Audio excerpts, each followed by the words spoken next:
नामपल्ली हलके में major government hospital से जो रियासत तेलंगाना के सबसे बड़े हॉस्पिटल है। एक है एमएनजे कैंसर हॉस्पिटल, दूसरा है नीलोफर चिल्ड्रंस हॉस्पिटल, तीसरा है सरोजनी देवी हॉस्पिटल और एक सबसे बेहतर परफॉर्मिंग नामपल्ली वार्ड हॉस्पिटल है साहब, जिसके ऊपर हुकूमत की नजर होना सख्त जरूरी है। नामपल्ली एरिया हॉस्पिटल में करीबन 500 से ज्यादा आउट पेशेंट्स हर रोज आते हैं और उसका आउट पेशेंट वार्ड तकरीबन पूरा कंजस्टेड हो चुका है और वहां पे जो गरीब आता है उनके लिए कई दुश्वारियां वहां पे हो रही है।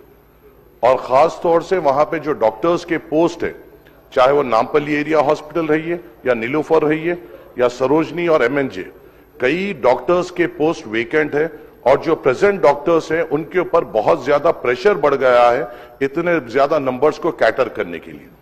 मेरी आपसे दरख्वास्त है साहब कि ये ऐसे हॉस्पिटल्स है जो तेलंगाना के ज्यादातर गरीबों के जो मेजर बीमारियां हैं और जो बच्चों का इलाज है यहां पे हो रहा है और हमें उन डॉक्टर्स का प्रेशर कम करना है और वहां के गरीबों के साथ ठहरना है। मेरी आपसे अदबन गुजारिश ये है साहब कि इंचार्ज मिनिस्टर साहब के साथ, हेल्थ मिनिस्टर साहब के साथ एक रिव्यू मीटिंग इन हॉस्पिटल्स के लिए रखी जाए। वहां पर साहब एक आईसीयू भी होना बेइंतहा जरूरी है। नामपल्ली एरिया हॉस्पिटल में अगर कोई सीरियस कोई पेशेंट या खवातीन वहां पे आ रहे हैं तो उनको फौरी तौर पर उस हालत में वहां से उस्मानिया भेजा जा रहा है, जो उन गरीब औरतों के लिए बड़ी दुश्वारी हो रही है।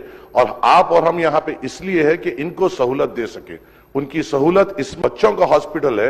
अफसोस की बात यह है साहब, 2 साल पहले इसी 0 ओवर में मैंने यहां पे एक मुद्दा उठाया था कि वहां पे एक एमआरआई की सख्त जरूरत है और मुझे यहां पे तवक्कुन दिया गया था हो जाएगा। 2 साल हो गए, नहीं हुआ सर।